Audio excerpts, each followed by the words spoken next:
মাকাম ইব্রাহিম।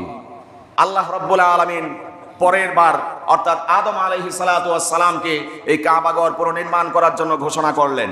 নূহ আলাইহিস সালাতু ওয়াস সালামের সময়ে যখন মহাপ্লাবন দেখা দিল, সেই মহাপ্লাবনে প্লাবিত হয়ে বাইতুল্লাহর চিহ্ন মুছে গিয়েছিল। পরবর্তীতে আসলেন পয়গম্বর ইব্রাহিম আলাইহিস সালাতু ওয়াস সালাম।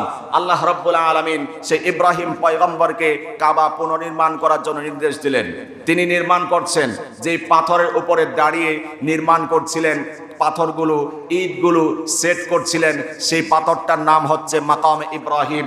এবং এই পাথরটা এত মুজিজার প্রমাণ বহন করে, ৬,০০০ বছর পার হয়ে গেল, এখন পর্যন্ত ইব্রাহিম আলাইহিস সালাতু ওয়াস সালাম পাথরের উপরে দাঁড়িয়ে যে তিনি কাবা নির্মাণ করেছিলেন, পায়ের ছাপ পড়ে গিয়েছিল।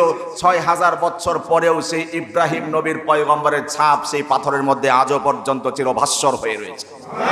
জোরে বলেন সুবহানাল্লাহ।